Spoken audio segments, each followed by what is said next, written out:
Uh, Thanks very much for joining us here this morning. I'm thrilled to be able to talk about the high school with all of you. We've got a number of different folks who are going to be speaking over the course of the next hour. You'll hear from members of the administration. You'll hear from a number of teachers from our college advising department, from our student services team, and then even a couple of our current seniors, Nia Lane and William Spangler, are going to address all of you just to talk about their experience as students that have now been through the high school at Atlanta Classical and are at that point, second semester of looking back and reflecting. Over the course of this week, I think a number of you know this, but we've actually had high school students from freshmen through seniors addressing our 8th grade students and talking to them about what high school is like at Atlanta Classical, answering their questions when they have them, and just sort of giving them a vision for what their time at ACA could be. And we certainly hope for these conversations to continue informally after this week. Over the years at ACA, I think you've probably heard us talk a lot about educating with the end in mind. This is sort of the organizing principle for everything that we do, particularly in the high school. So whether your student joins us in 1st grade or 5th grade or 7th grade or even 9th or 10th, what we imagine is the moment when they are sitting across from a panel of faculty members in April of their senior year, delivering their senior thesis. We imagine the moment in May of their senior year where they are crossing the stage at graduation. Or even to fast forward a little bit, the moment in August after they have graduated and they are college freshmen and they are sitting alone in their dormitory before their first day of classes begins, and they are wondering what they will do with their time, what they will do with themselves and the incredible opportunity that exists before them. Who are they in that moment? We think that an education ought to prepare students for those things. And so perhaps then it goes without saying that an education at Atlanta Classical has to be more than job prep. It must be more than simply preparing students for admission into an illustrious college, though we hope that that happens for all of them. But we are developing students in mind and developing them in character. This is the thing that animates each and every one of us as teachers and administrators and staff members at the school, that we are attending to the development of our students' hearts, their minds, their being as a whole. There are really sort of 3 things that we hope to offer to each of our students by the time they graduate from this place. I want to walk through each of them with you here this morning. This is sort of a philosophical background almost for the way that we conceive of an education here at ACA. We want to give each and every one of our graduates minds that they can live with. We want to give them an identity as a citizen of this country. And lastly, we want to give them the capacity to exist in community with other people. These are the 3 things I think that define our work. So our seniors currently are in the midst of their senior thesis project, which is the thing that if you've been at ACA for any amount of time, you've heard a lot about, and that is intentional. We want for folks across the school, whether students or 4th grade teachers or 7th grade music teachers, to be thinking and talking constantly about the senior thesis project. And the way that this thing works is that in the fall of your senior year, you are paired with an advisor who is a member of the faculty, again, anywhere from K-12, and they sit with you and help you develop a 12 to 15 page paper that you then present in front of a panel of faculty members and a gathering of friends and family and staff members. And we've had as many as 100 folks attend these things before. They are celebrations. It is a challenging moment for students as they are sort of on the hot seat for a full hour. But it is sort of a beautiful sort of final act that all of our seniors participate in. The beginning of this project, though, is perhaps the most difficult part.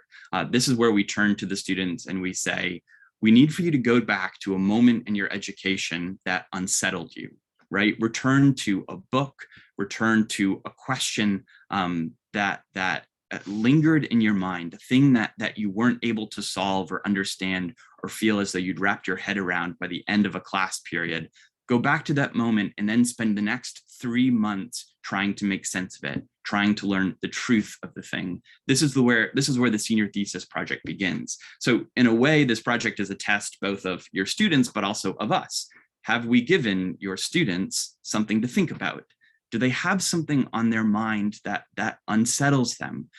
Have they faced even existentially threatening questions? One of our missions is to give our students minds that can wrestle through the most challenging questions related to living as a human being in the world.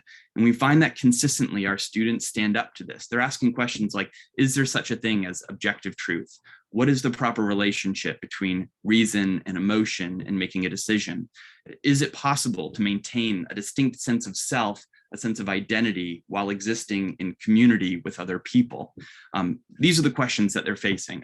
Another one that comes to mind: when you acknowledge the absurdity that can exist in the world, what is the proper response? We would argue that the ability to work through these questions is a kind of necessary function of living well as a person. And I think those that approach a question of this magnitude and fail to kind of work through it with nuance and with delicacy can find themselves almost radicalized, right? We think that if we are going to promote elevated discourse in this country, we need to produce students, we need to produce citizens that are able to tackle the most challenging questions related to living as a human being with boldness, but also with generosity and with humility. And so the senior thesis is a test of that, and it is preparation for that, right? I'm describing this as having a mind that these students can live with for the rest of their lives. There is, of course, a practical element to this as well, right? We want our students to leave this place as brilliant young people that are capable of tackling really challenging work at university and then in their professional lives. And we've had so many students come back from school, whether it's Georgia Tech or Columbia University or Boston College, and say that Atlanta Classical could not have prepared them better. I'm yet to meet a student who felt that they were academically unprepared for their college work after their time at ACA. I was actually recently in conversation with a student who's taking the semester off for just financial reasons to save some money and then go back to school. And he said to me that he's spending this entire semester working, but also reading. And he's going to spend it reading because he remembers from his time at Atlanta Classical that the way to keep his mind sharp, the way to keep his mind sort of engaged, even the human conversation, is to live with books. And it was thrilling to hear this from the student. The other thing that we're trying to do as a school here is prepare your students for citizenship. We're serious about this work that when your student becomes an 18-year-old, they are a voting citizen of this country with influence over its direction. And so we want them to be aware of their inheritance then as a citizen. Whenever I walk into a US history class or a government class, I'm so impressed at the fact that our teachers have internalized this responsibility. I was in Mrs. Stone's US history class a couple months ago, and they were working through I think the second article of the Constitution, which details the executive power. And they were having a discussion about it, a debate about it. And the model of the discussion I thought was very interesting, though it's very typical at Atlanta Classical. They literally just had copies of the Constitution in front of them, and they were reading it and discussing it and debating it.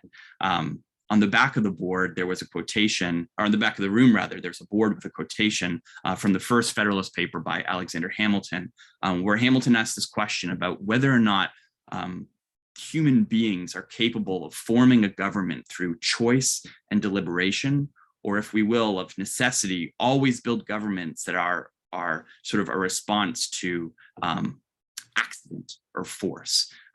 These are the kinds of questions students need to be asking at 17 or 18 years old. What is their responsibility in sustaining a tradition of a country that was formed through choice, through deliberation, with thoughtful care? So we offer them this inheritance then as citizens of this great country. Now, this is not to say that we tell them a story of America that it is perfect. We acknowledge its flaws, we acknowledge its limitations, and yet we want them to recognize that they are inheritors of a beautiful tradition that is a group of people that live in pursuit of justice and equality for all people. We are striving against the possibility that any student would leave this place feeling as a nomad, right? Feeling as a young man or woman without a country, without an identity. And I've seen this in so many students who enter college as freshmen, sort of disenfranchised and lost. We want students to be aware of their inheritance, of the fullness of the story, the things that are good and the things that are bad. And we want for them to boldly carry forward an American legacy. We think this is part of our responsibility as teachers. The last thing that I want to mention here is that we want to prepare your students to live in community with other people.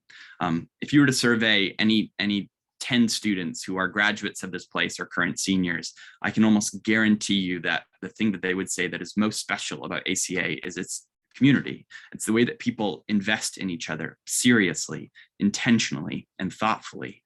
I think that the source of this is the fact that the thing that unites us is our mission, that every student, every teacher, every faculty member is united around the idea that we exist to develop each other, to develop our students in mind and character. And our affiliation then is not something arbitrary, it is something intentional, something thoughtful. Now, the manifestations of this can be playful and lovely and joyful. I was standing on the veranda last Friday for the inaugural meeting of my new favorite club at Atlanta Classical, which is, yes, I do have a favorite club. It's the Grilling Club. They call themselves the Grill Daddies and Mommies of America. And so we had a bunch of venison and hamburger. Mr. Worm had brought kebabs, and we were just standing around grilling after school. One of this was an initiative of the juniors mostly, but we now literally have a grill that sits on the veranda full time. And a new sophomore was standing there with us, and he looked around and he was just laughing. And he said, "What is happening right now? Like, I'm standing here after school with all my friends and my teachers and my principal, and we're just grilling burgers together. Like, what are we doing? This shouldn't be happening. This doesn't happen at school." But I think this is part of the magic of this place. Our seniors are preparing to go to Italy this spring, a double-digit number of them. This is our inaugural international trip, and we're thrilled for them. But it's just another, again, manifestation of the culture of this place.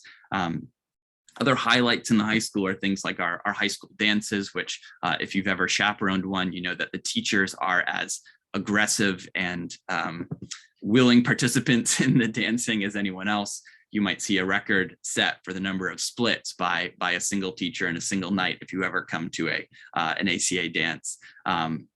Or, you know, other moments that stand out are our girls' soccer run in the state championship last year, where groups of upper school boys drove through pouring rain to go all the way to, I think, the semifinal game to cheer on our girls and to eventually see them win a state championship.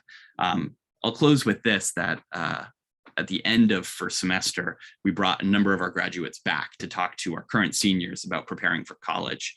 And I posed the question to them of, hey, what did ACA not prepare you for, right? What was overwhelming when you went to school?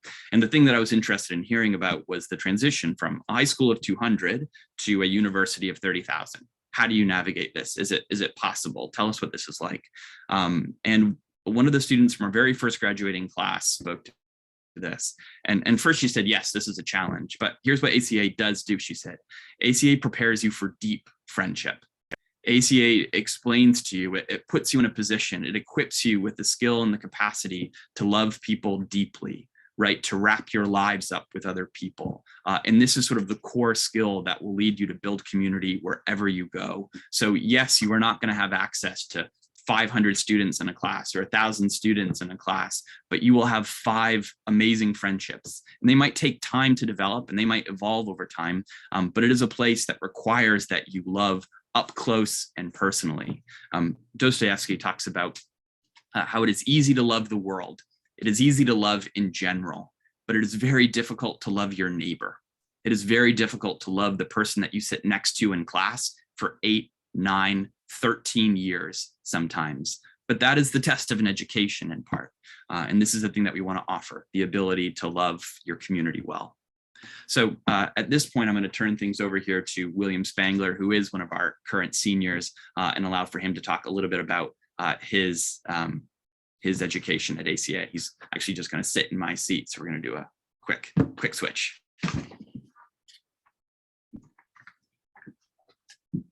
All right. Hello, everyone. My name is William Spangler. I am currently a senior at ACA. I have been in ACA since 7th grade. And I've really grown to really enjoy ACA. I think like everyone back in 7th, 8th grade, I couldn't really understand ACA. I couldn't really understand why I'm doing so much more work than my friends maybe at Sutton. But I think as I've grown, as I've stayed, I've really started to understand it. I think one of the great things about ACA is how small it is. The community is incredible. You always are with your friends, you're always there. And this allows for the creation of really special relationships, really deep relationships with you and your friends. I have there's only about 12 boys in my grade, but I know all of them very well, very deeply. And I've created these really good relationships with them. One of my friends name was Will Creech in 10th grade. He was considering leaving, and this was dreadful for all of our friends. We did not want Will to leave. We really liked him. And the reason he really, really stayed was because of us, because of all of our friends. We wanted him to stay. We wanted him to be with us. And he stayed. He came back, or he didn't, he actually never left, but he stayed. He decided to stay even after getting into private school, even after seriously talking about it. He really thought that it's worth it staying with my friends, staying with these relationships that I've cultivated throughout my years of middle school, throughout high school.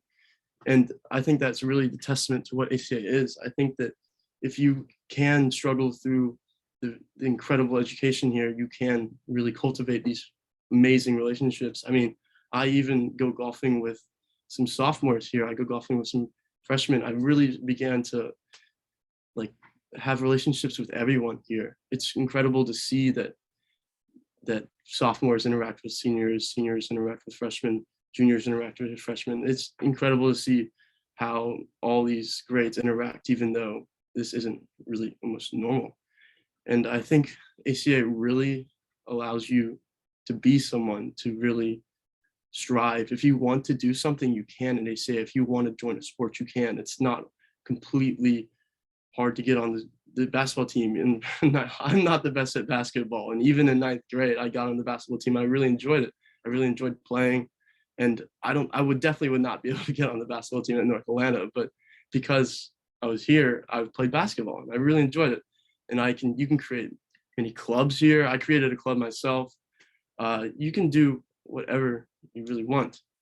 And I think that the education here, I think as I grown into a senior, I think I've really started to get that part of it. And I think that I did maybe have questions about wanting to leave. I saw my friends having a great time at North Atlanta or somewhere else. And I was always that question, what if I did leave? What if I went to North Atlanta? Would I have more fun? But looking back on it now, I'm really glad that my parents said, hey, William, you're going to stick it out here. You're going to do this for us. You're going to do it for yourself too. And I think that looking back on it, I wouldn't want to go to North Atlanta. I wouldn't want to go anywhere else except here. I've created some of the best relationships I know will stay throughout my life. And I can't be more glad that I am here today. So I hope I see your freshmen, your children in freshman year. I'm gonna now give it off to Mr. Clausen, who's my physics teacher.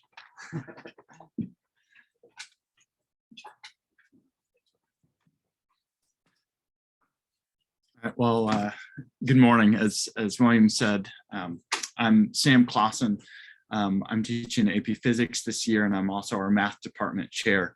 And so I want to lay out a little bit of how do we do these things, like help students build really great friendships, particularly through the math and science department. And I'll actually start with just a layout of what it looks like in the high school. So our standard sequence is that a student in high school would go through Algebra 1, Geometry, Algebra 2, and then pre-calculus. But we also have an accelerated sequence that students can move into, or maybe your middle schooler is already in, and that would start them in geometry.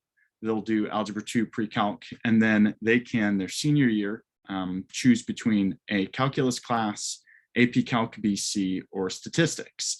And so that's sort of our two main sequences. And we have opportunities for students to move between those as is fit for them. We don't want a single test in the middle school, or even in some places in the 6th grade, that one test determines the next 6 years of their math. We really want to do our best to meet students where they are and give them the appropriate challenge every single year. In the science departments, we do the same thing. Every student is going to take a biology, a chemistry, and a physics course. We also offer AP versions of all of those that a student could take after they complete the sort of standard sequence of it. So for most of our APs, students are going to have to get an A.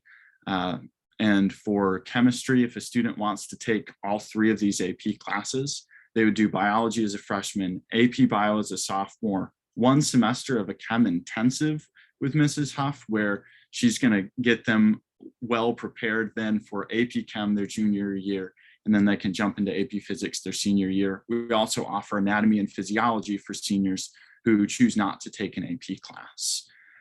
And so all these things are great, and they're the nuts and bolts, but to be honest, they're not all that different from a lot of schools around.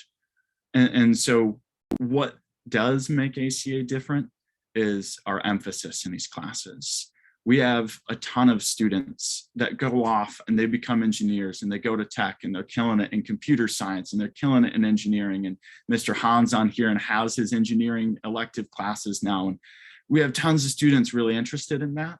But what a shame it would be if we only taught them math and science because we hope they'd become engineers, because we know a lot of them won't. We're doing trig identities right now in pre-calc, and I know a lot of my students will never use them again after. But the reason we teach them is because math is beautiful. Math has order, and math inspires wonder in us. So I'll take those one at a time. We look at math for its order, because math has a certain way things are and a certain way things are supposed to be to solve a problem. And we believe the same is true of the world. Even though at times it feels chaotic, we believe this is a cosmos. There's an order to things. And as we learn about it in math, we start to look for order everywhere else in our life. And when we see order, we start to see patterns. And as humans, we think those patterns are beautiful. We love to see how certain things can match together well, and everything has a place and a fit. And when we start to teach students to think that way, they see that beyond the math classroom, beyond the science classroom. They can prioritize things in their life because they know what comes first, and then what has to come second, and what has to come third. And finally, when they start to see these patterns, sometimes we talk about, it's almost like there's a conspiracy going on. There has to be something behind this order. There has to be a reason why. And so this is where wonder comes in. We look at the world and we wonder, why is it that way? What might be coming next? How can we imagine what the future will be like? And we do that by looking to the past, by looking to the patterns that we see in the world. And that's very different. It's more than just college and career readiness. This is an integral part of our mission to help students become virtuous, both intellectually and morally. And we really hold that highly here in our math and science departments. So with all that said, I'm going to turn it over to Mr. Sheps, and he can talk about our humanities.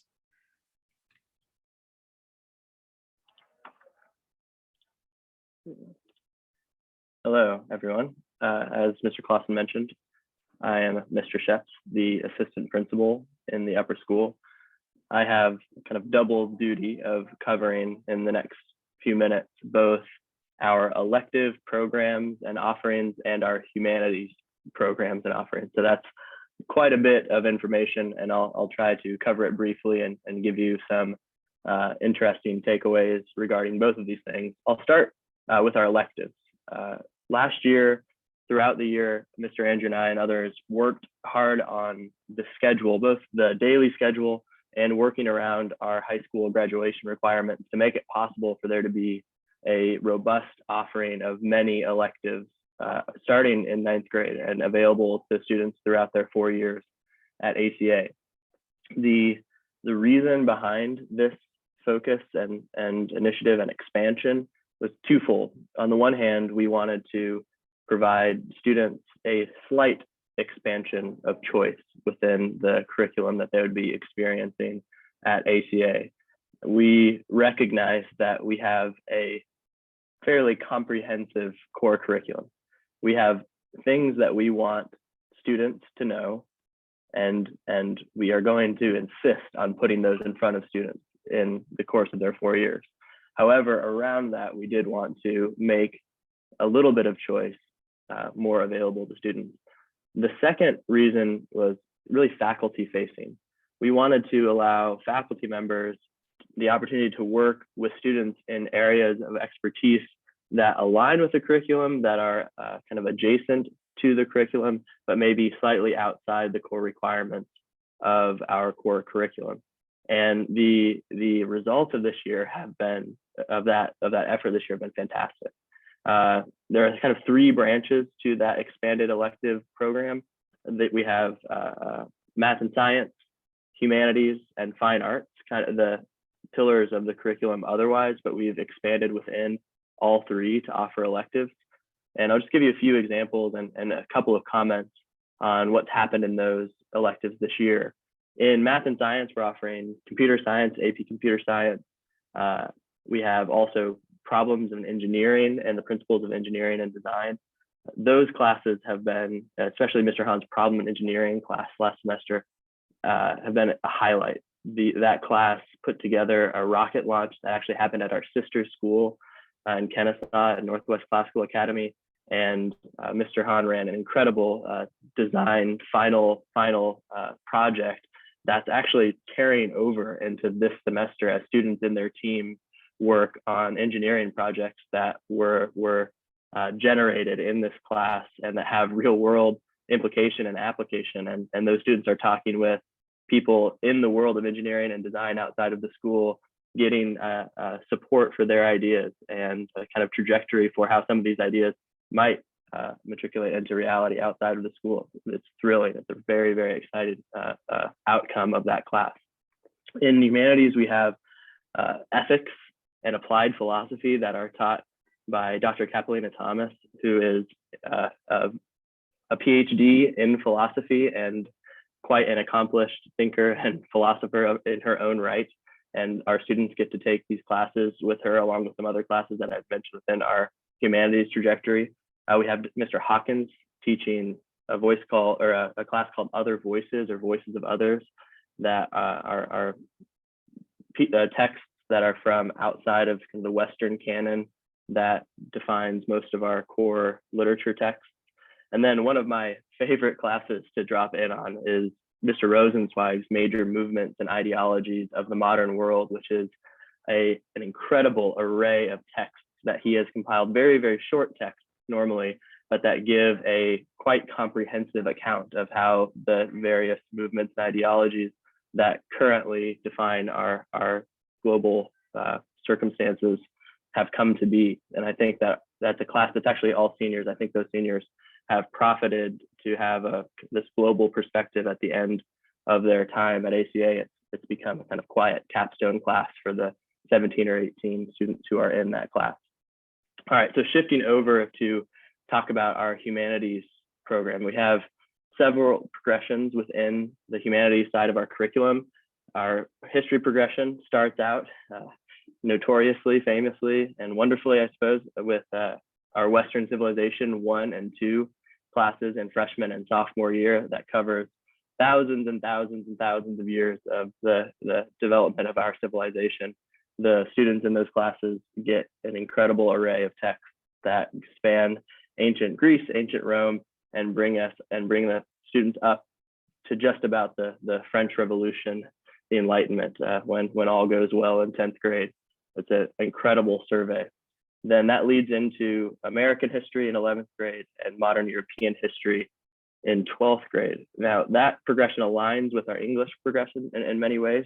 9th grade is classical literature. The students focus on the Iliad and the Aeneid and these epic poems that are definitive for our culture.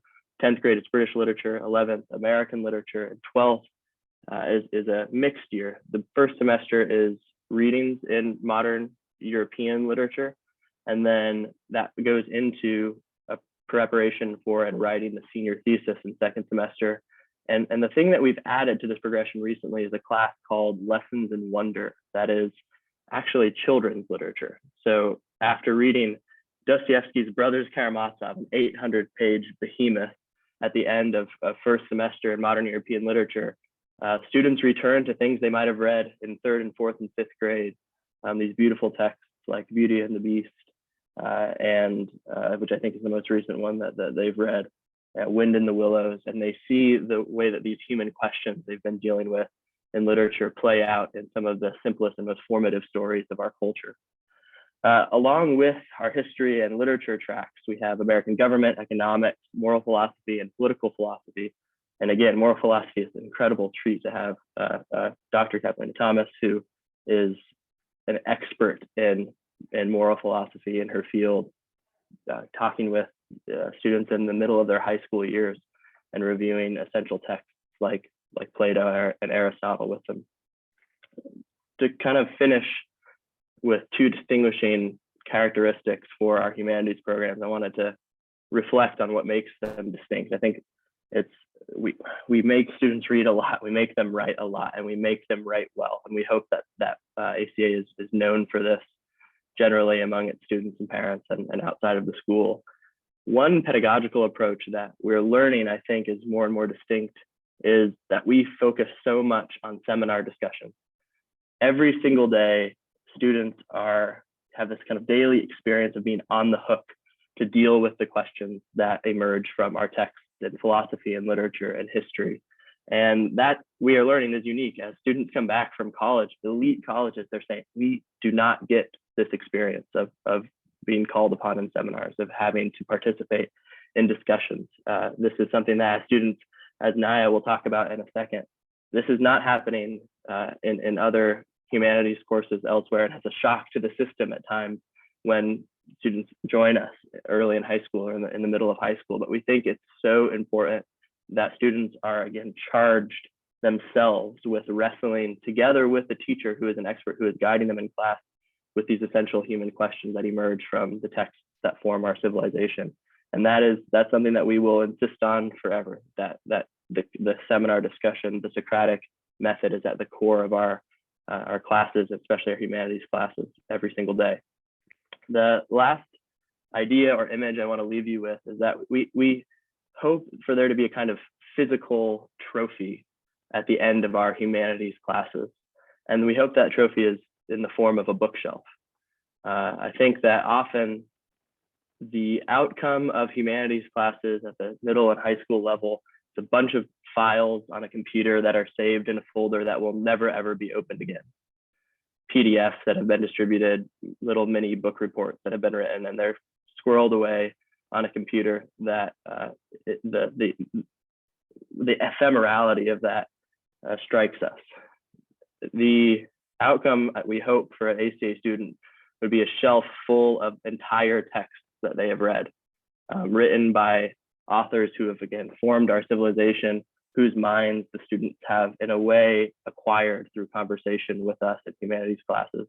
And so we give books to students, we make them read them, we make them annotate them, and we hope they keep them, and that somewhere in their room going forward, they'll see the collection of texts that they have and the bookshelf that they've built in this humanities progression. All right, so to go next, I believe it's Mr. Franklin to talk about our fine arts program.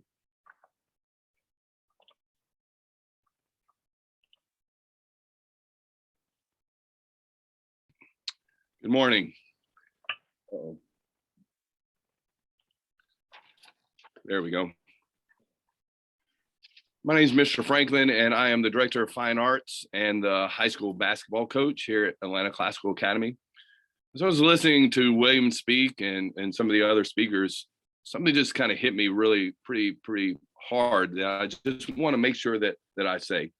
And that is this idea that your student can make a difference. Your student can do something here at ACA that matters, that can make a difference.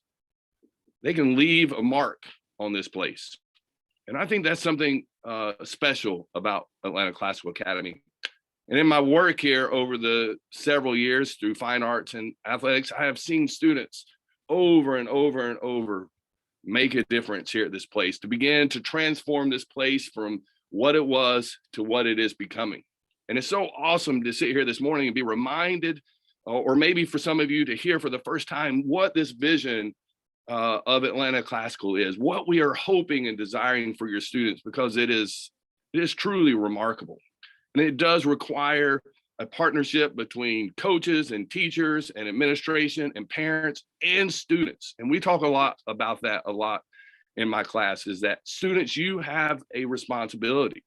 You have to meet us at least halfway to get the most out of what we're trying to give.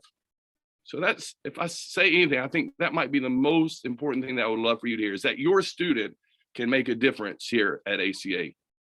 You know, I heard William talking, he was speaking about how students go through this, or they see what is happening at other schools, or they hear from their friends about what is happening. And they, you know, they think about that what would that be like? And one of the conversations I had with a student recently, and you heard William say it, is that what he valued in 7th and 8th grade has shifted, and he values different things as a senior. And that is what I talk to students a lot about now. Can you imagine that your 12th grade self may be a little different than your 7th and 8th grade self? And begin to understand, what is it that you are seeking? What is it that you value? And so I want to just talk a little bit in my time here about your student making a difference. When a student decides to show up, that makes a difference in our fine arts program. When we have a student that is willing to come participate in a musical, participate in a choir, to try out piano, to try out strings, that makes a difference in what we are doing.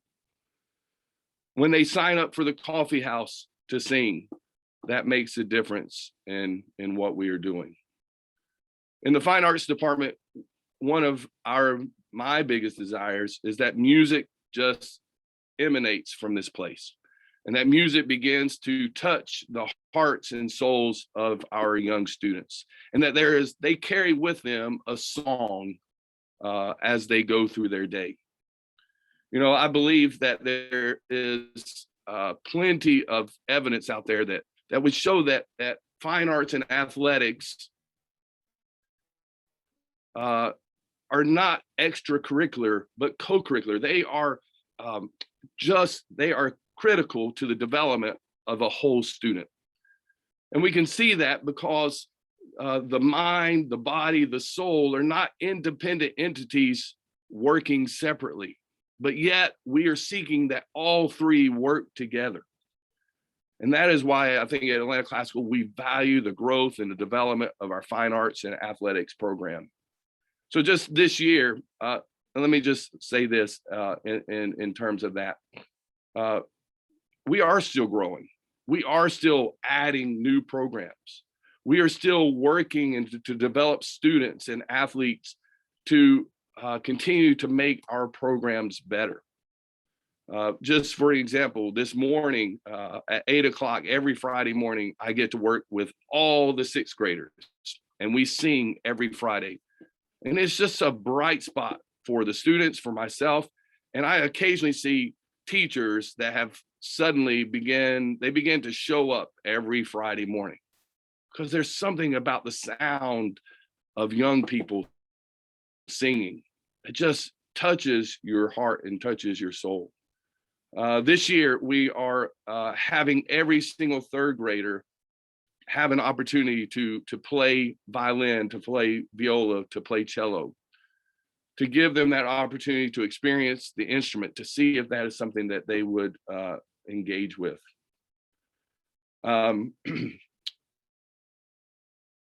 In athletics, I think one of the most powerful things that we see is just this continuing growth of our programs. We've talked about the girls' soccer team and how they continue to excel and win championships. But as I'm going to brag, I guess, on my team a little bit, as the high school boys coach, One of the things that we're doing is that we're not just playing basketball games, but these students are getting an opportunity to build tradition, to build what it means to play basketball at Atlanta Classical Academy. This year, we've won more games as a varsity team than we've ever done before. These students had decided to show up. They decided to commit to something to help us get better. And they are doing something special, something that will create a legacy well beyond their time here. Volleyball, right? Our volleyball team continues to grow and to achieve. And now I see 4th and 5th and 6th graders come and have a volleyball clinic with our high school students. And so those volleyball players who never played volleyball, some of them on the volleyball team this year, showed up. They were willing to show up to make a difference, to help shape this school in the way that they want it to be shaped, are beginning to build something. They're beginning to leave their mark that will not only serve them, but serve many students yet to come. And our next speaker here is doing the same through baseball. That at the grassroots level, we started a baseball team, and middle school students have shown up and they have competed. And those first few students will begin to build what it means to play baseball here at Atlanta Classical Academy. What a tremendous opportunity for our students to not only just hear about virtue, but to live it out here at ACA, to find out what it means to persevere. Because as we all know, things don't always come the way we want them to come. Things are not always easy. Sometimes we have to sacrifice. Sometimes we have to show courage. Sometimes we have to serve one another to get to the point that we want to be. So I want to reiterate what I started with. As a father that has 2 high school students here, a student in 6th grade, your student can make a difference. Your student can shape what this school is becoming. And I hope that, and I want to encourage you to let your students know that. To let your students know that you can do something special here at ACA. So now I'll hand it over to Mr. Hahn, who is our manager, baseball manager, going to lead us to a middle school championship this year, right? That's right. Thank you, Mr. Franklin. My name is David Hahn. I'm the Director of Student Services here, engineering teacher, as well as middle school baseball coach, and hopefully the high school baseball coach next season. And it's my pleasure to speak to you guys about how we support our upper school students here at ACA. But before we do that, I think it's really important to highlight what we believe. At ACA, we believe that instruction should be rigorous and demanding because we know that students rise to the challenge given to them. And it is our belief and it is our expectation that when this high challenge is met with high support, all students can and achieve in this classical curriculum. And we firmly believe that the difficulty that's inherent in this classical curriculum is the best way to help students overcome their challenges and to ensure that they are equipped to live as self-governing adults. Over the course of a student's time at ACA, there will come moments of serious academic difficulty because our curriculum demands excellence of our students across every discipline. And we expect for students of every caliber to endure seasons of some productive struggle that will ultimately yield personal and academic improvement. And when this happens, it's critical that we offer students perspective on what they're experiencing and to provide them with the necessary support to encourage growth. So as student services, we have a wide range of different departments and programs that we offer to support our students, whether it's through our ESOL program for our English language learners, or supporting students through the implementation of a 504 or an IEP. And we have amazing team members that oversee all those departments that work hand in hand with students and families. And while those supports are appropriate for some students, we have found that most students just benefit from a combination of practical interventions, as well as really some active encouragement from a very concerned faculty member who walks alongside each and every student and helps that student place this experience within the broader story of their education.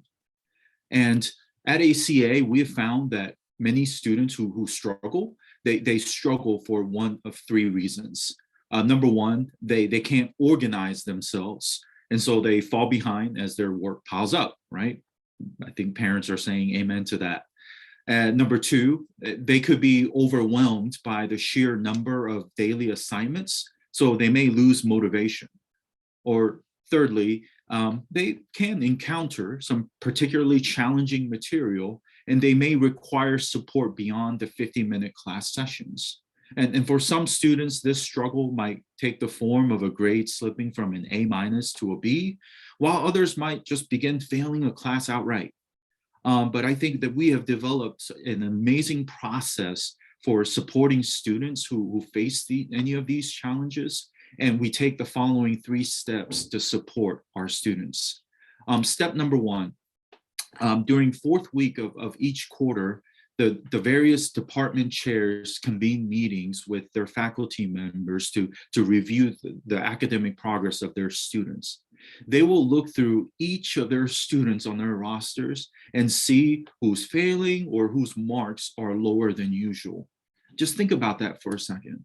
That one of the amazing things about being a student at ACA is that you will not fall through the cracks. Your teachers know you, and your teachers know when a student is slipping even just a little bit, right? And then once these teachers have generated the list, they will classify students as needing help in one of the following categories: executive functioning, motivation, or academic support. And then the teachers complete this list, and this leads us to the second step, where the members of the admin review this list to see what we can do to support. So it only doesn't happen on the teacher level, it also goes all the way to Mr. Andrew and Mr. Sheps' desk as they look through these trends to see who's struggling. And then what we like to do is we like to offer additional support. So if a student is struggling with organization, they will be immediately flagged by Ms. Figura, our MTSS 504 coordinator, and she's going to work with students on a daily basis on everything from executive functioning, as she checks through homework logs and agenda checks, and she meets with them during their elective period or during their lunch, and she is on top of the student's progress. If a student is struggling with motivation, we have students who work with Mrs. Boyd, who is our academic student coach, where she addresses everything from goal setting to social emotional learning. Students may receive counseling with Dr. Jordan or Mr. Sheps. And this year, we're also really thrilled to offer students some after-school mental health interventions. We have yoga and CrossFit going on right now. And last but not least, if students are struggling with academic support, teachers offer office hours on a daily basis.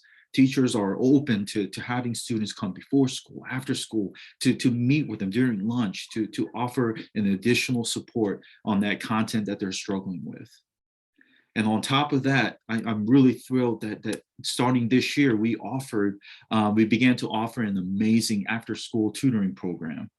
So we have a team of tutors from Georgia Tech who work with students Monday through Thursday from 3:15 to 4:30. And this team has a diverse skill set to ensure that we can support students in all core subjects, as well as things like in SAT math and in essay writing. So some of the Georgia Tech tutors who tutor in SAT and PSAT math, they score perfect scores on that test. Who better to help kids get ready for that huge test than to have people who've got perfect scores on that? And these are some of the ways that we support students. But I think it's important that, once again, that I highlight the importance of, at ACA, your students not just going to be a part of a number. Like, we will know them. We will know when they struggle. We will offer help when they need it. And we will meet them to give them all that they need so that they can be intelligent and virtuous citizens. So now I'd like to introduce Mr. Flynn, who will speak to you about how we further serve our students through college and academic advising. Hi, everyone. I am Matt Flynn. I am the Academic Resource Director here at ACA, and I just want to talk to you all about three things: academic advising, college advising, and then I'm just going to touch briefly on AP classes, because I know that's a hot topic for a lot of parents. So I just want to start by saying we know that we ask a lot of students who come to ACA, but we also know they won't be with us forever. And so to that point, we want to support them not only while they're here in ways that Mr. Han addressed, also in other ways I'm going to talk about, but also we want to look towards their future and what their long-term goals are and how we can help them reach those. So first, looking at academic advising, this year we rolled out an academic advising program that is still in its infancy and we are developing it, but it is, I think, has a lot of potential to help students through their years at ACA. So students are assigned to an academic advisor in high school beginning in 9th grade. And that academic advisor is either myself or one of 4 faculty members. And they will sit with the student and guide schedule selections as they reach transitions between first and second semester or going into a new school year. They'll also keep an eye on that student's academic performance, knowing a student is perhaps capable of better work than they're currently performing at and holding them accountable to that. And then also looking to guide the student long-term in their success in their academic and career goals. And that involves some coordination with the college advising program. So I'm going to jump over to college advising. We now have 2 college counselors. Dr. Jordan and Mrs. Doliker is back as a college advisor as well. And they bring many years of experience to college advising. They're excellent. It's a joy for me to work with them. And I love seeing what they do with students. And what's really unique in terms of like a public school experience, when I compare what we have to what other schools, particularly in the Atlanta Public School District, have, is that we work individually one-on-one with every single student and their parents. We don't do exclusively group work like some schools are forced to do because of limited resources. And it allows us to help guide students towards finding a college fit that's right for them. To help guide them in that process, we bring in college reps for visits that are exclusive just to ACA students.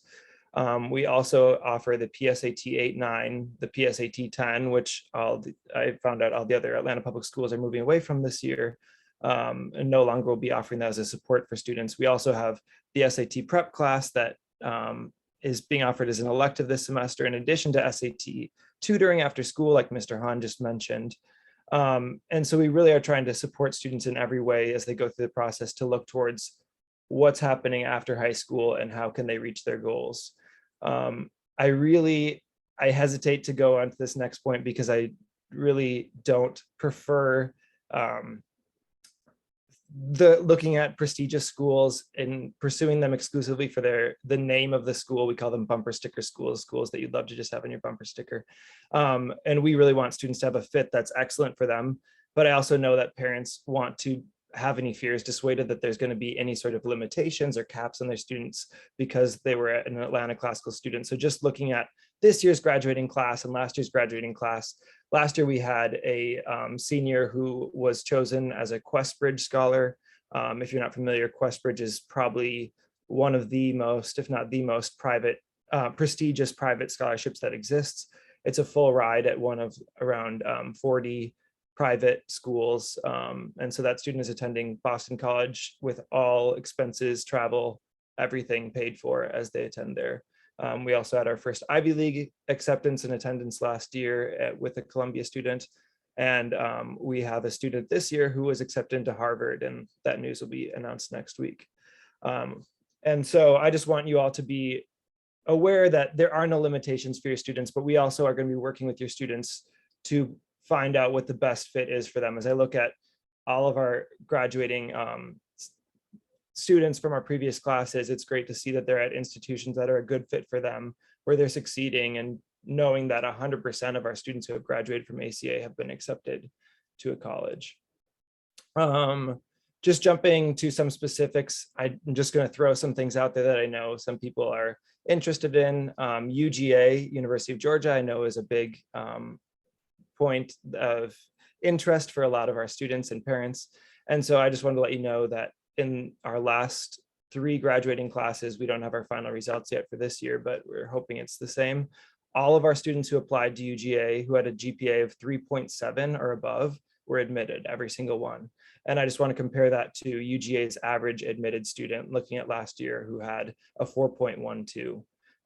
And so we're very pleased with that result. Also exclusive to us as an APS school is the Achieve Atlanta Scholarship, which is a scholarship that is offered to families depending on what their estimated family contribution is, which is a fun result of the FAFSA when you guys all have the time to fill that out. But so families that fill out the FAFSA and their EFC is below a certain threshold are awarded a guaranteed scholarship of $5,000 a year, which is $20,000 total. And again, that's exclusive to APS students. We also, because of a partnership that exists between APS and Georgia Tech, all ACA students receive a guaranteed offer of transfer at Georgia Tech, regardless of their high school GPA. So I could get in the nitty gritty of that, but it's a really, really great offer for any of our students who might not have performed as well in high school as they wanted to, but they still want to end up at Tech long term. So transitioning away from college and just looking at APs, I'm just going to touch on this a bit because I know it's something that people are really fixated on. I often have people ask why we don't offer more APs. They feel that their child is being disadvantaged in their education and the college admissions process. And I hope what I explained above would make clear that that's clearly not true. What we're doing is working well. And so I just want you all to know that ACA has been very intentional in our approach towards APs. This is not something that we've just done willy-nilly. We've worked very closely with college admission teams at selective colleges to develop this.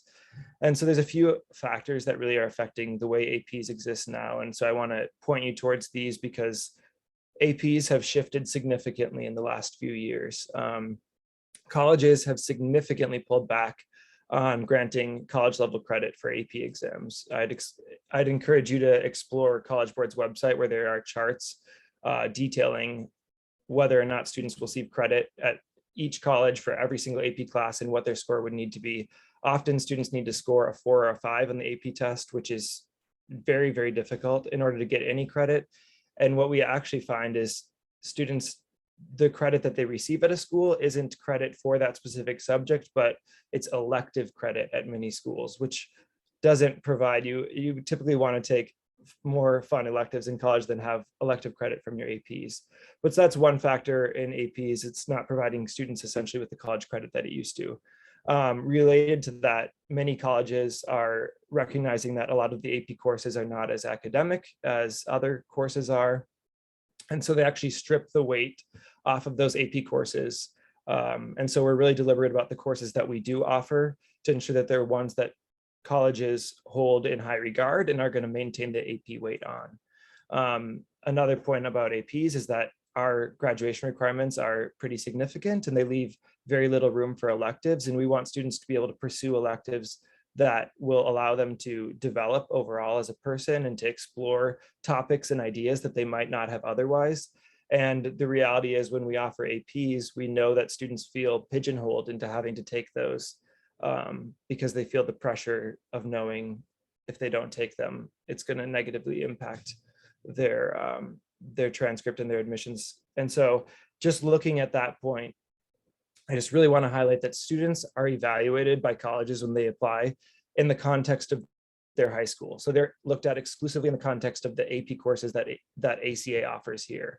It's not like, oh, X school offers 30 something APs and you only took 4 at ACA. Because we offer so few, taking 4 is significant at schools, and they recognize that. And so the very, very condensed version of this is the more AP courses we offer, the more AP courses that colleges expect students to take in order to have what they consider a rigorous schedule.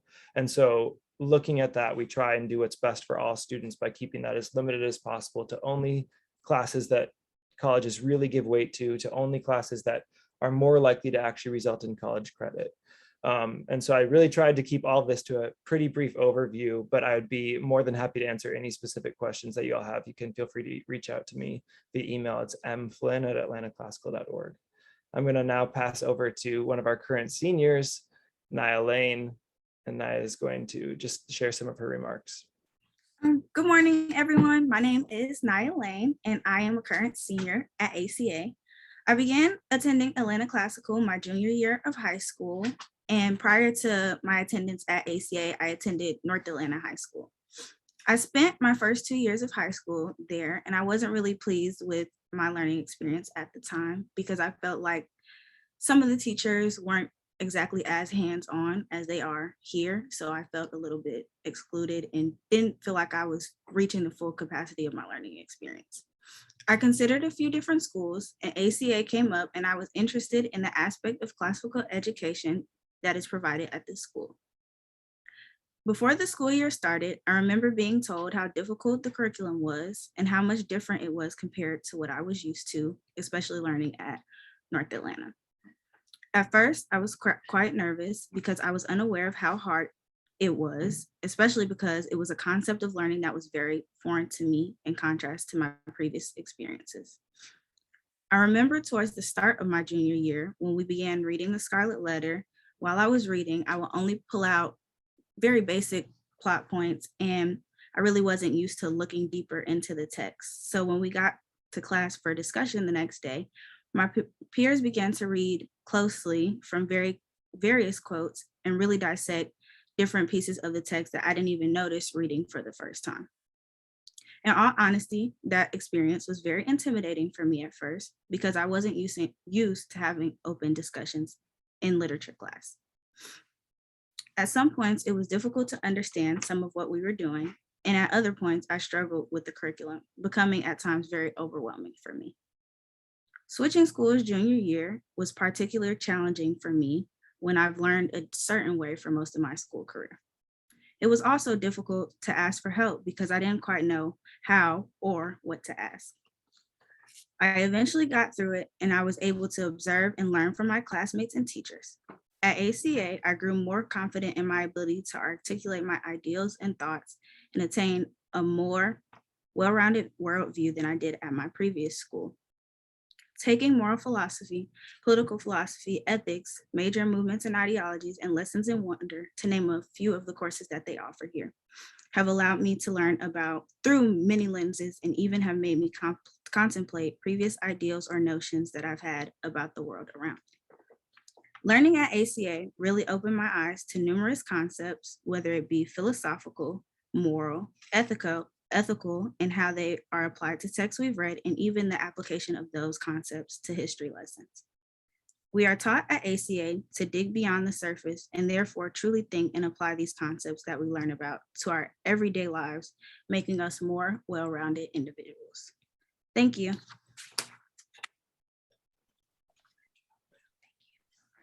Thank you very much, Naya. Naya is maybe not giving herself enough credit for her initial readings of the Scarlet Letter, which were staggeringly deep for someone who is just coming into seminar and close reading for the first time. But she has been impressive for someone joining us in junior year, and happy she was able to contribute today along with William. I will attempt some brevity here to close us, but I wanted to I was kind of listening to everyone else who's talking here, and I think that you might have heard kind of two different themes emerge in the aggregate comments of the various folks who've spoken today, those being rigor and community. And these two things might seem unrelated. I'm sure that students maybe sometimes experience them as at cross purposes, even that too much rigor might actually be against the formation of community. But in fact, we see them as two parallel strands of the double helix of the DNA of ACA. We think that rigor and community inform and form one another. We talk about the way in which students are obliged to help contribute to the education of those with whom they are being educated as a part of a community of learners. It is only with the aggregate contribution of each member of a community of learners that everyone gets the most thorough and rigorous experience of that education. And we also think, kind of working in the reverse direction, we think that doing hard things together is galvanizing, and that it is generative of close relationships, that when you do something hard alongside somebody else, working with them at that difficult thing and knowing that they are experiencing the same difficulty that you are as you go through the task of getting yourself an education from your books and from your teachers, we think that engenders relationships that last for a very long time. As Mr. Andrew mentioned at the outset, when we think about the upper school and the school in general, we are always keeping one eye on graduation. I had the privilege of going to a classical charter school and then of working for the principal of that school in the summers while I was in college. And he always gave the same speech to sixth graders at the beginning of the year, saying, all right, y'all and your parents, you can't imagine this, but in just 7 years, you're going to be crossing the stage. And everything that happens between this day and that day is meant to make you into a certain kind of person by that day.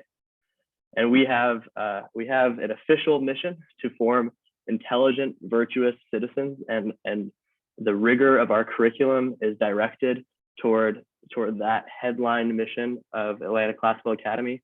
Mr. Andrew and I also often talk about our kind of subtle but significant unofficial mission, which is that we hope our graduates to also be good friends to their friends. And so those are the twin missions of Atlanta Classical Academy, and statements that we hope are simultaneously true about our graduates, that they are intelligent, virtuous citizens who are good friends to their friends. I want to tell you two stories to close from beyond graduation that I hope will illustrate the fact that we are pulling off this mission. One came from a conversation recently with a parent of a graduate, and she was talking to Mr. Andrew and I, urging us not to give up any of the rigor in our high school curriculum. And she had a very compelling reason for making that argument to us. Not that she was preaching to the choir. I don't think that we were thinking about giving that up, but it is very helpful to be reaffirmed every once in a while. And she told the story of her daughter's first semester in college that we had not heard to this point. Her daughter is at a excellent school in the Northeast and was kind of looking at the piling costs of what it was going to take to pay for 4 years of college at this institution, and realizing, man, this is going to be difficult to afford. And so she wanted to make an appeal to the financial aid office for increased scholarship. And so the daughter wrote a letter or an email, and the mom followed it up with something interesting. She sent the college a link to our high school curriculum and said, I can guarantee you my daughter is going to be successful as she moves toward graduation. Just take a look at what she had to do to graduate even from high school. And so the days kind of go on after these messages are sent. They don't hear anything. And then one day the daughter sees an update on her portal, her student portal. And she says, Mom, I need you to get on. I think I'm looking at this wrong. She had been given $75,000 a year to completely cover her tuition for all 4 years of college. And that was pursuant directly to the email saying, go take a look at what she's already accomplished. Go take a look at what her high school asked her to do. Look at the requirements of reading and of a senior thesis. And so that is, again, a strong certification of the importance of rigor that we will not loose our grasp on. The second might seem a kind of at least financially trivial story in comparison, but I think it's just as important. Over Christmas break, Mr. Nugent and I saw two graduates of ACA, and we're just kind of sitting down and speaking with them, as both of them are making very different kinds of decisions, but both making very important decisions about their lives at this point. And there we were, there they were. These were both students in our original 7th grade class.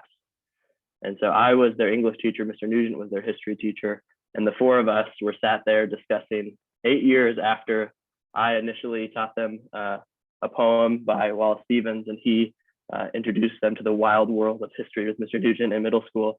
8 years after that first day, we were there talking about their lives in college. And it was just a brilliant microcosm of what can emerge when teachers get to guide students through hard things and students do those things with their teachers and together as students.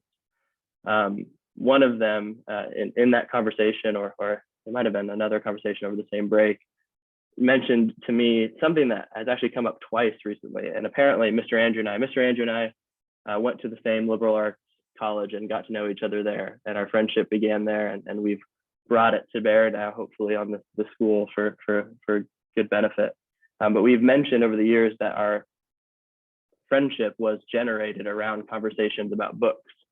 And now in the last couple of weeks, 2 different students have said to me, yeah, we just didn't really believe you when you told us that.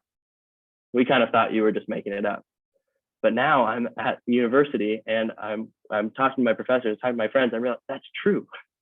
In fact, talking about books, talking about words, talking about ideas is how friendships, real, true, deep friendships can be formed.